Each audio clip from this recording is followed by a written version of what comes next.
waaqayyoon nagaan gooftaa keenya Yesuus Kiristoos hunduma keessaniif haa ta'u. Arrammoo dubbii sagalee waaqayyoo irraa dhagoodhaaf yeroo nuuf kenname itti fayyadamnee fuula waaqayyoo dura jirra. Dubbii sagalee waaqayyoo otoo hin dubbatin dura lafuma teessanii na wajjin akka waaqayyoon kadhattan jaalala waaqayyoo isin gaafadha. Yaa waaqayyoo abbaa keenya si galateeffanna, maqaa kee eebbifna, maqaa keef ol qabna waaqayyo. Galanni fulfinni dabalatee soo ulfina qabeessa irratti haa ta'u. Gargaarsa kee irraan kan kee, eegumsa kee irraan kan kee yaa waaqayyo gooftaa guyyaa irraa arguu dandeenye. Inni kun yaa waaqayyo gooftaa beekumsa keenya, dandeettii keenya, jabina keenya irraan kan kee miti waaqayyo. Jabina kee irraan kan kee, eegumsa ati nuuf goote irraan kan kee yaa waaqayyo gooftaa yeroo kana argachuu dandeenyeerra. Isa kanaaf immoo si galateeffanna. Galanni fulfinni maqaa keetiif haa ta'u. Ammas yaa waaqayyo gooftaa yeroo itti kana sirraa dhaga'uudhaaf, sirraa barachuudhaaf yaa waaqayyo gooftaa dubbii keessa jireenya namaaf laatu, dubbii keessa yaa waaqayyo gooftaa humna namatti godhu, dubbii keessa yaa waaqayyo gooftaa lafa kufanii nama kaasu, dubbii keessa yaa waaqayyo gooftaa haala hundumaa keessatti jireenya namaaf abdii ta'u sirraa dhaga'uuf fuula kee irratti argamneerra. Dhowwaa tokko malee dubbii kee nutti dubbachuun jaalala kee fedha kee nuuf haa ta'u. Isa kanaan kan mormu humni hamaan, yaadni hamaan, karoorri hamaan, sagantaa hamaan diina biraa, seexana biraa kan beeku, jireenya namaatti kan darbatamu, qalbii namaatti kan darbatamu, akka nuyi yaa waaqayyo gooftaa gurra banannee dubbii kee hin dhageenye waan godhu qilleensa kanarraa yaa waaqayyo gooftaa, lafa kanarraa yaa waaqayyo gooftaa maqaa gooftaa Yesuus Kiristoosiin kan rukutame haa ta'u. Ati duwwaan dubbii keessa jireenya keenyatti dubbadhu. Ati duwwaan dubbii keessa jireenya waaqayyo gooftaa saba keetti dubbadhu. Galanni fulfinni siif haa ta'u maqaa Yesuusiin ameen. Sagalee waaqayyoo keessaati iddoo tokko ergan dubbisee booddee sanarra dhaabbannee walii wajjiniin dubbii waaqayyoo hin qooddanna. Seera ba'uu boqonnaa 3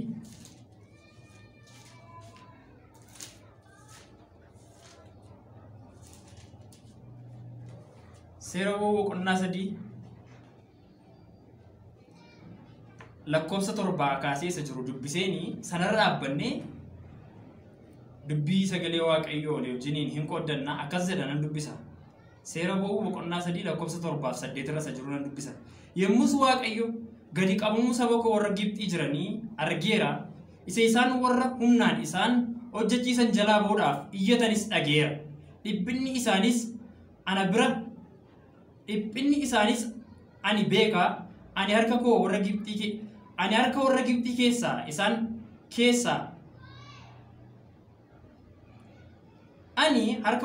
keessaa isaan baasuudhaaf gadi bu'eera. Biyya sana keessaa gara biyya gaariitti, biyya bal'aatti, biyya aannaniif damma baasutti, lafa Kaanaanotaa, lafa Heetotaa, Amoorotaa, Pherezotaa, Heetotaa, Yibuusotaa ol isaan nan baasa. Maqaan waaqayyoo bara baraan kan eebbifame haa ta'u.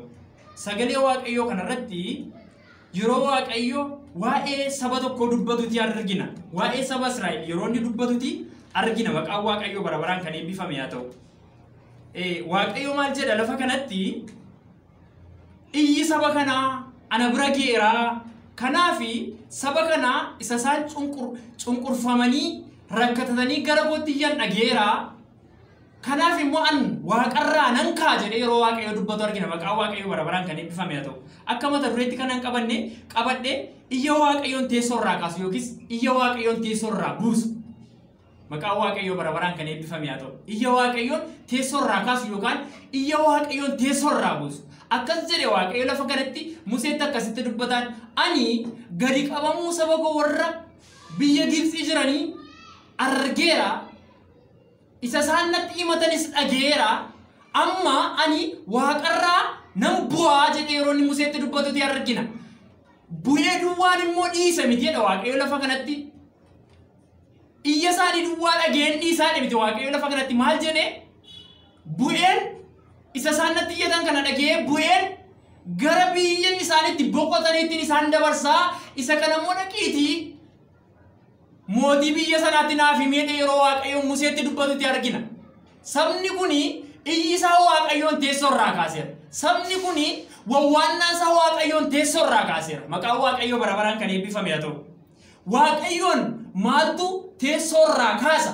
Isa jedhuuf qabxii jalqaba iyya saba cunqurfamaatu waaqayyoon teessoo irraa kaasa. Iyya saba gidiraa keessa jirutu waaqayyoon teessoo irraa kaasa. Waaqayyo iyya namaa dhagee waaqa caljedhu miti. Maqaan Waaqayyoo bara baraan kan eebbifame haa ta'u. Ani iyya isaanii dhageeraa isa isaan gadi qabaman argeeraa isa isaan rakkachaa jiran argeeraa iyyi isaanii ana bira geera. Iyyi isaanii waan na bira geef immoo hancalliseen ta'a miti jedhe Waaqayyo. Maqaan Waaqayyoo bara baraan kan eebbifame haa ta'u. Waaqayyo iyya namaa dhagee waaqa caljedhu miti. Waaqayyo himata namaa dhagee waaqa caljedhu miti. Moototi biyya lafaarraa isa isaan cunqurfamanii itti himatan yookiis immoo hiyyata dhiyeeffatan dhaga'uu dhiisuu danda'u.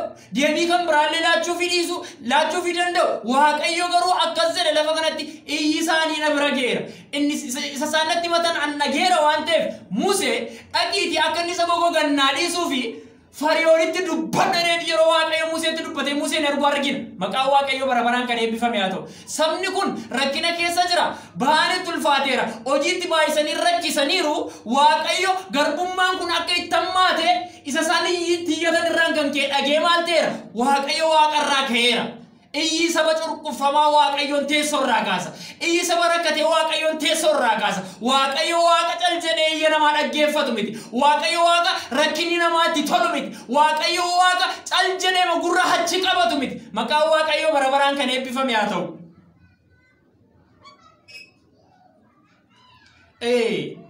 Seera ba'uu 22 irratti dubbii tokko dubbata. Haadha hiyyeessaa ijoollee abbaaf haati hirran jirre gadi qabdanii hin rakkisinaa. Seera ba'uu 22 irraa boqonnaa 22 lakkoofsa 22 irra dubbii tokko dubbata. Waaqayyo qixa sanatti haadha hiyyeessaa ijoollee abbaaf haati hirran jirre gadi qabdanii hin rakkisinaa. Isin gadi qabdanii rakkistanii sabni kun yoo gara kootti iyyate dhugumaan ani iyya isaanii nan dhaga'e. Haaleluyyaa. Waaqayyo waaqayyo namaa dhaga'u. Laakkas jedhee akeekkachiisa. Haadha hiyyeessaa ijoollee abbaaf haati irra hin jirre gadi qabdanii rakkisinaa jedha Waaqayyo. Gadi qabaa rakkisaan jedhu. Gadi qabaa akka ba'aan isaanitti ulfaatu godhaan jedhu. Akka isaan hacuucaman godhaan jedhu. Gadi qabdanii rakkisinaa. Isin gadi qabdanii rakkistanii kana keessatti isaan gara kootti yoo iyyatan ani iyya isaanii dhugumaan nan dhaga'e. Waaqayyo waaqayyo namaa dhagee waaqarraa ka'u. Gadi qabamuu namaa waaqayyo waaqa hin jaallanne. Waaqni nuyi waaqessinu waaqa akkasiiti. Waaqayyo namaa dhagee waaqarraa ka'u. Waaqa namni cunqurfamuu isaa hin jaallanne. Moototi warra bushan cunqursuu danda'u rakkisuu danda'u. Ba'aatti ulfaachisuu danda'u hojiitti ulfaachisuu danda'u. Waaqayyo garuu isa kana hin jaallatu. Cunqurfamuu saba nama kamiyyuu hin jaallatu Waaqayyo. Cunqurfamuu nama kamii hin jaallatu. Akkam beekaa ta'e, akkam ogeessa ta'e, akkam qabeenyaa qabaadhu nama rakkisuu kee Waaqayyo sirraan barbaadu. Akkam aangoo akkamiirra jiraadhu namni rakkachuusaa Waaqayyo hin jaallatu. Sababiin isaas Waaqayyo waaqa warra hiyyeessaaf dhaabatudha. Waaqayyo waaqa warra rakkataniif dhaabatudha. Waaqayyo waaqa warra gadadama keessa jiran warra rakkina keessa jiran warra rakkina ulfaataa mataa isaanii irra jiru warra Yesuus Kiristoos gooftaadha. Warra namni rakkise falmuudha. Waaqayyoon keenya waaqa namni rakkachuusaa jaallatu yookiis immoo namni dhiphachuusaa jaallatu miti. Iyyi saba Israa'el Waaqayyo bira ga'e. Waaqayyoos maal godhe? Teessoo irraa ka'e. Teessoo irraa ka'e duwwaa dhiise miti Waaqayyo. Museetti dubbate. Museen dhaqee gaafa Fariyoonitti dubbatu Waaqayyo isa kamiidha? Waaqayyo inni ati natti himtu kun isa kamaan Waaqayyoon hin beeku. Mootii Waaqayyoon hin beekne saba geggeessa laala. Mootii Waaqayyoon waaqa isa kam akka ta'e hin beeknetu saba geggeessa. Gaafa isaan akkas jedhee gaafa Museen akkas jedhee itti dubbatu isa kaleessaarra itti ammaateedha. Isa kaleessaarra rakkina itti fide saba kanatti isa kaleessaarra saba kanatti cunqurfama fide. Sababa hojiin isinitti xiqqaateef waaqa keenyaaf dhagnee saganna waaqa keenyaaf dhagnee aarsaa dhiyeessine tanii himattanii. Ilaalaa waan ni jedhu mootiin kun. Dhagnee waaqayyoo keenyaaf hojjenna. Dhagnee waaqayyoo keenyaaf aarsaa dhiyeessina. Dhagnee waaqayyoo keenyaaf saganna jettani. Kanaaf isin warri saba kana geggeessitan isa kaleessa dheengadda waan isaan ittiin hojii hojjetan qopheessitaniif dhiyeessitaniif ammaa kaasaa irraa dhaabaa. Kanaan booda cidhiittiin xuubii hojjetan ofii isaanii barbaaddatanii fidanii ittiin hojjetan lakkoofsiin isaan kaleessa hojjetan garuu gadi irrachuu hin qabu. ajaja dabarse. Sabni kunis cal jedheen teenye mootii kana duratti dhiyaatee akkas jedhe. Yaa mootii nuyi hojjetooti kee nuyi garboonni kee hojii kaleessa dheengada nuti kenname seerumaan hojjechaa jirra. Garuu warri nu hojjechiisanii sagaleessa dheengada wanta nu ittiin hojjennu nuuf dhiyeessanii har'a nurraa dhaabanii jiru. Nurraa dhaabanii waan jiraniifi warra nu hojjechiisaa jirutu balleessaa jira malee nuti balleessaa jira miti jedhaniiti sabuma kana keessaa bahanii mootii irratti gaafa bahanii gaafata mootiin akkas jedhe. Jijjiiramni tokko iyyuu hin jiru waan isaan isin ajajan dhaqaati hojjedhaa dheetii ofirra deebise. Ilaa Waaqayyo saba kanaaf gaafa waaqarraa ka'e murtoodhaan ka'e iyya isaaniitu maal godhe Waaqayyo bira ga'e. Iyyi saba kana Waaqayyo bira gaafa ga'u Waaqayyo gaafa ka'e Museetti gaafa dubbatu isa jalqabaa Waaqayyo akkasittiin jedhe Museedhaan ani saba kana harka garbummaa jalaa nan baasa. Cunqurfama isaanii argeera. Rakkina isaanii beekeera. Amma saba kana harka garbummaa jalaa waan an baasuuf dhaqiiti itti dubbadhu. Mootii kana garuu maal hin godhe mataa jabeesse. Mootii kana maal hin godha mataan jabeesse. Mootiin kun jaallatee mataa jabaachuu hin jalqabne jechuudha. Sababiin isaas Waaqayyo akka inni mataa jabaatu godhe. Mata jabeenyi mootii kanaa garuu isa jiraachisu osoo hin taane isa salphisu isa ajjeesu isa balleessu ture. Saba kana irratti hojii ulfaachise Waaqayyo dha'icha kallattii garaagaraadhaan itti fidee erga isaa adabee booddee saba kana tolee jedhee iyyuu gadhiise. Gaafa gadhiiseedhu calliseema gadhiisee inni himne teellaadhaan ka'e gara booddeetti dhufuu dandeenya. Waaqayyo sabni Israa'el darbeera. Waa'ee sabni saba Israa'el yeroo sana haasa'aa jirra miti. Amma biyya keenya keessatti wanti ta'aa jiru wanta ulfaata wanta hamaa.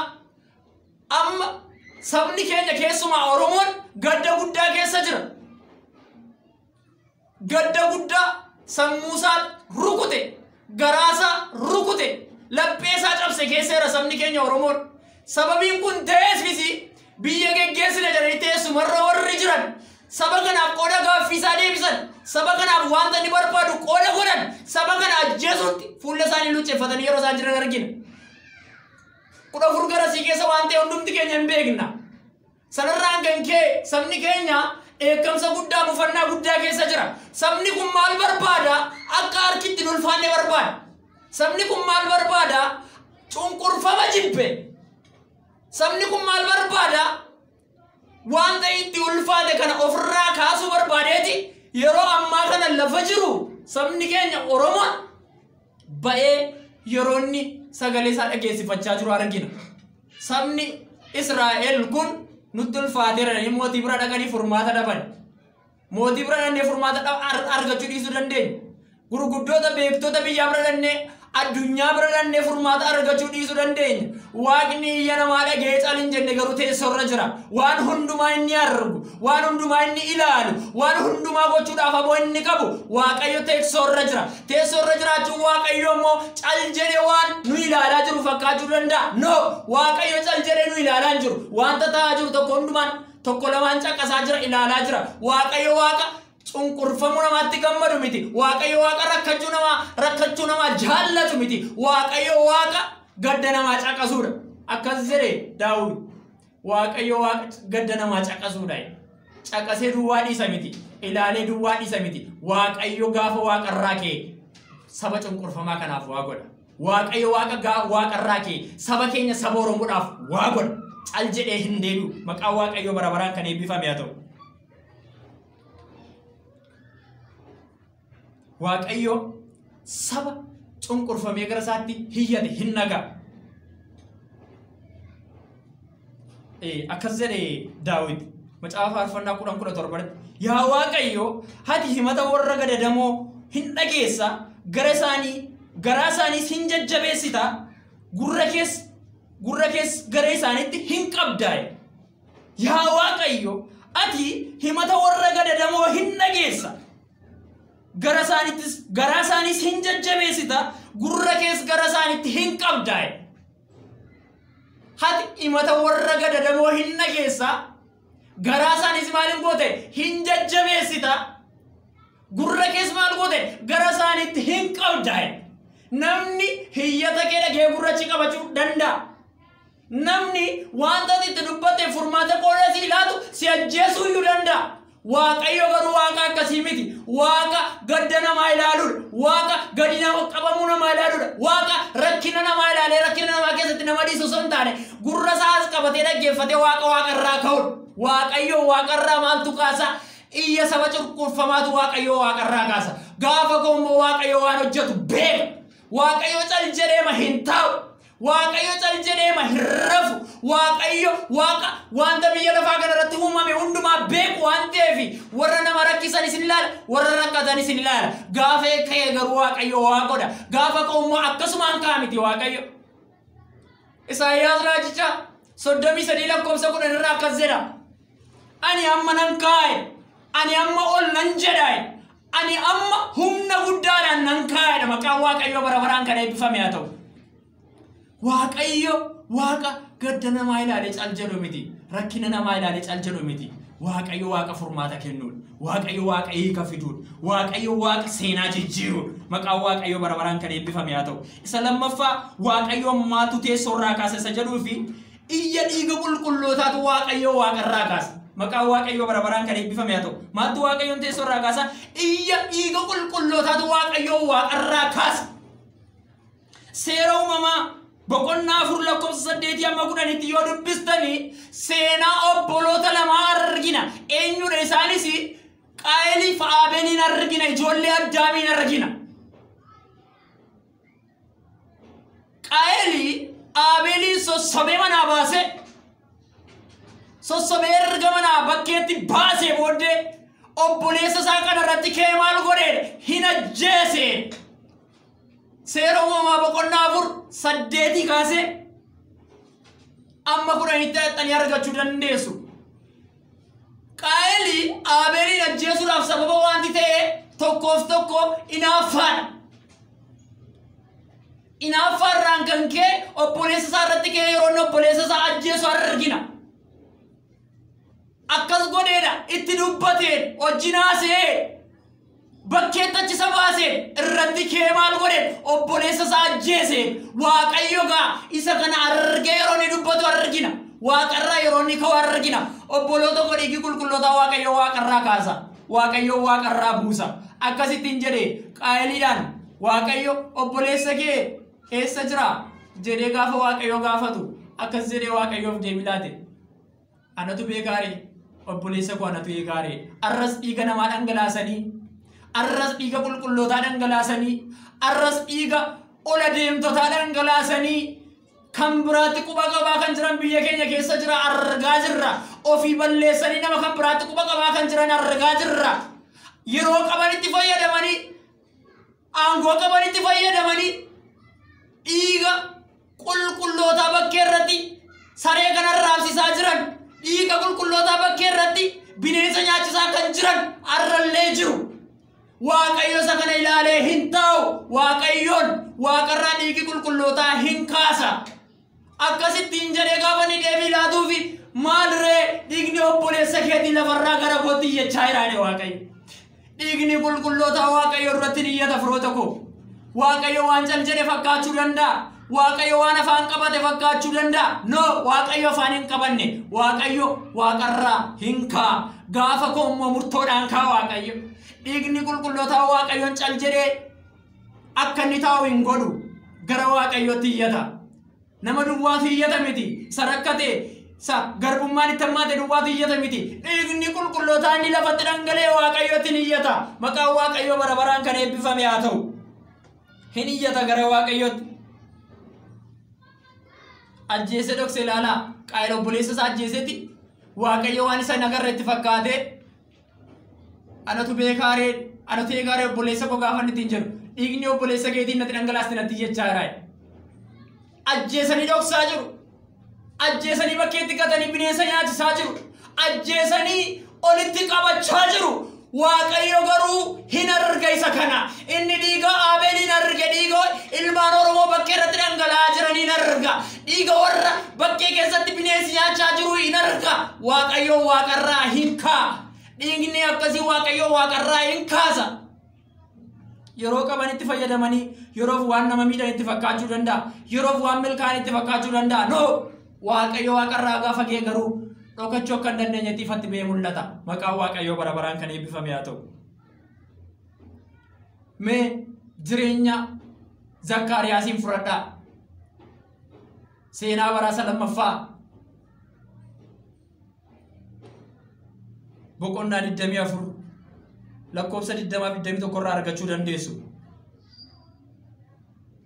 Akkas godhe hafuura Waaqayyootiin geggeeffamee saba Waaqayyoo fuula duratti dhiyaatee sabni kun gaafa inni irra daddarbu gaafa inni dubbii Waaqayyoo irraa galagalu iddoo ol ka'aa saba kana fuula dura dhaabbatee isin abboommii Waaqayyoo irraa kaattaniittu daandii Waaqayyoo gadhiistaniittu Waaqayyoo irraa galagaltaniittu Waaqayyo immoo isa kana argee akkuma isin nadhiistanii akkuma isin dubbii koo irraa kaattanii anis isin dhiiseera jedhee gaafa inni hafuura qulqulluudhaan geggeeffamee isaanitti dubbatu mootichaa wajjin walii galanii Zakkaariyaasiin mana qulqullummaa fuula duratti ajjeesanii dhagaadhaan rukutanii ajjeesanii namni dhugaa dubbatu harka callootaa yoo ajjeefame iyyuu dhiiga isaa Waaqayyo hin falma.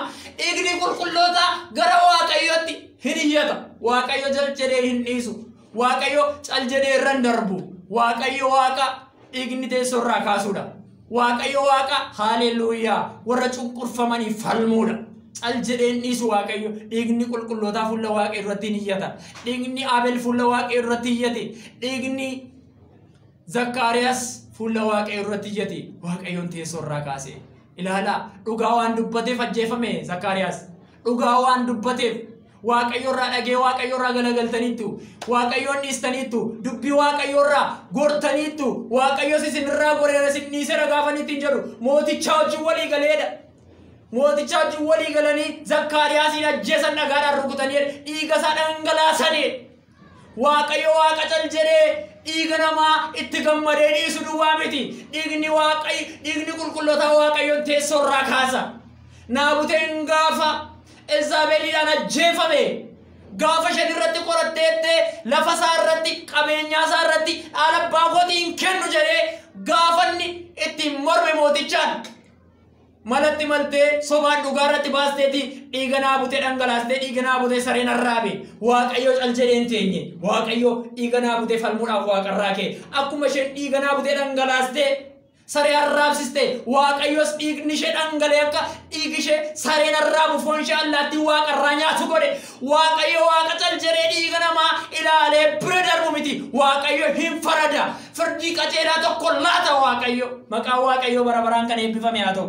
Yeroof garuu Waaqayyo waan cal jedhee nutti fakkaachuu danda'a. Waaqayyo eessa jirta? Waaqayyo maaliif kaate kanan dubbatu jechuu dandeenya. Garaan keenya gaddee miidhama qabnurraan kan ka'e Waaqayyo hin jiru jechuu dandeenya. No Waaqayyo jira. Jiraachuu duwwaa miti Waaqayyo wanta ta'aa jiru kana hin arga. Lafa keenya irratti wanta ta'aa jiru hin arga. Biyya keenya keessatti wanta ta'aa jiru Waaqayyo hin arga. Arguu duwwaa immoo miti dhiigni qulqulloota gara Waaqayyootti iyyata. Waaqayyos teessoo irraa ka'ee firdii dhugaa tokko hin laata. Maqaan Waaqayyo bara baraan kan eebbifame haa ta'u.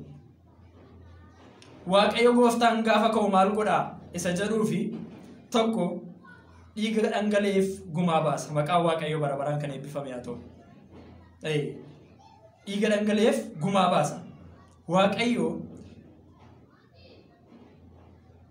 Abeel du'ee cal jedhee hin dhiifne. Zakkaariyaas du'ee cal jedhee hin dhiifne. Naabuteen du'ee cal jedhee hin dhiifne.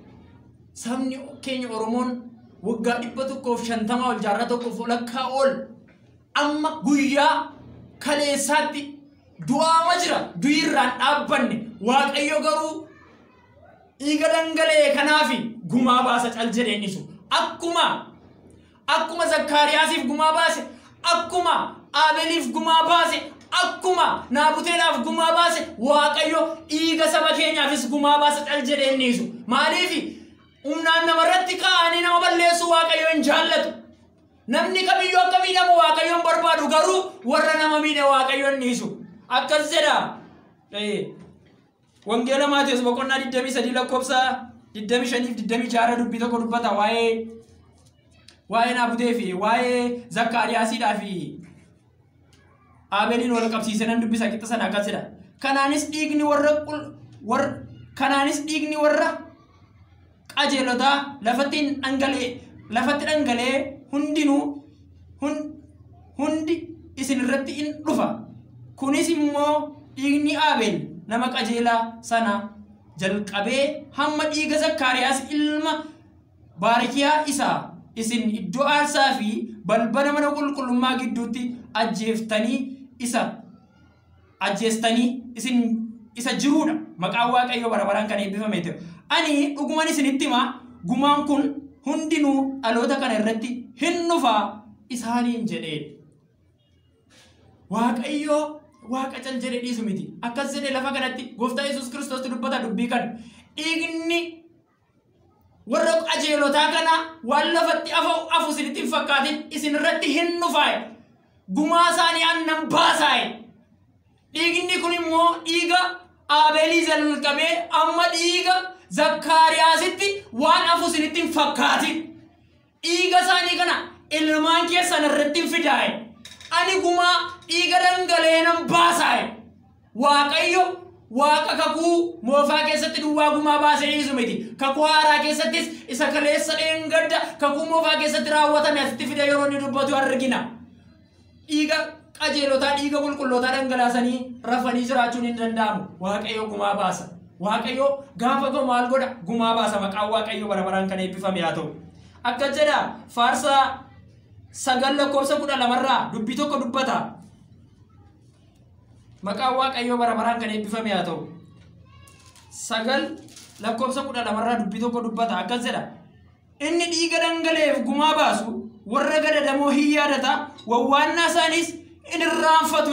Inni maal godhu? Dhiiga dhangala'eef gumaa baasu. Maqaan Waaqayyo bara baraan kan eebbifame haa ta'u. Waaqayyo Waaqa gumaa baasuudha. Waaqayyo Waaqa cal jedhee akkasumaan darbu miti. Waaqayyo Waaqa cal jedhee dhiiga dhangala'ee bira darbu miti. Waaqayyo Waaqa gumaa baasuudha. Maqaan Waaqayyo bara baraan kan eebbifame haa ta'u. Isa lammataa Waaqayyo gaafa ga'u maal godhe isa jedhuufi wanta isaan hawwanii dhaban akka isaan argatan godhe. Waaqayyo gaafa ga'u maal godha? Wanta warri gadadamoon iyyatanii himatanii furmaata lafarraa dhaban mootota biraa dhaban akka isaan deebi'anii maal godhan argatan godha. Gaafa maal godhu? Gaafa Waaqarraa ka'u. Maqaan Waaqayyo bara baraan kan eebbifame haa ta'u. Macaafa faarfannaa 12:5 irra jira isiniin dubbisa. Akkas jedha. Dubbii jabaa tokko dubbata lafa sanatti.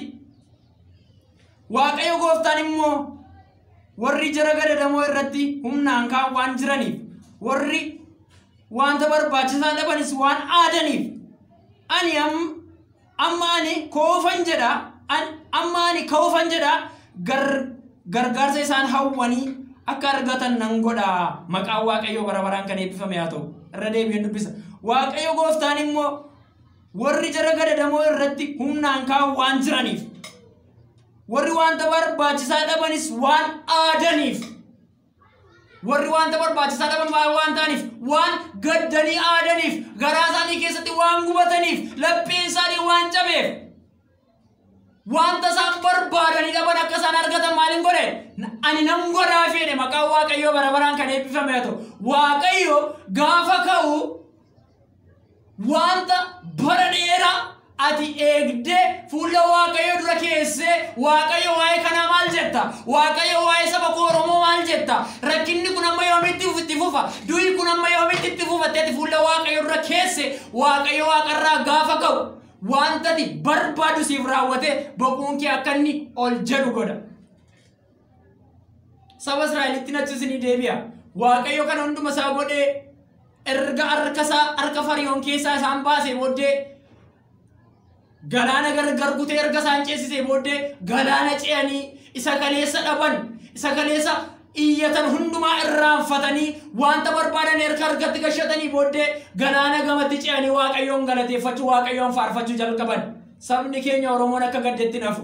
Sabni keenya Oromoon akka reeffa awwaaleetti nafu. Sabni keenya Oromoon akka mimmaansaa buusetti nafu. Sabni keenya Oromoon akka boquunsaa gajjadeetti hin nafu. Waaqayyo gaafa ka'e diina saba kanaatti xumura itti godhee sabni kun boquusaa akka inni ol qabatu, akka inni nagaatti jiraatu, akka inni birmadummaatti jiraatu, akka inni ofiisaatii of geggeessee lafa isaarra jiraatu godha.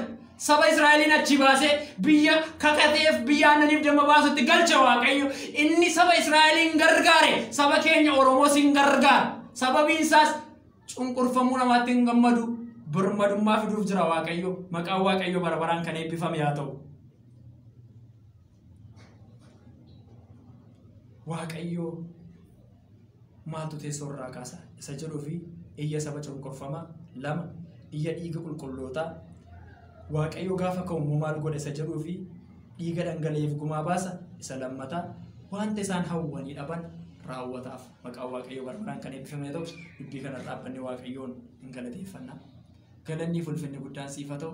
Dubbii kanatti dubbatte kana jireenya keenyatti qabate akkana jiraatuuf nu gargaari. Warra dubbii kana dhagaan yaa Waaqayyo Gooftaa gadda keessa warri jiran akka jajjabaatan yaa Waaqayyo Gooftaa yaaddoo garaa keessa warri jiran yaa Waaqayyo Gooftaa dubbii kanaan jajjabaatanii humna godhatanii yaa Waaqayyo Gooftaa fuula kee dura jiraachuu akka danda'aniif tokko isaanii lafa isaan jiranitti gargaari. Gargaarsi kee eegumsi kee hamma bara baraatti tokko keenya wajjiniin haa ta'u maqaa Yesuusiin. Ameen.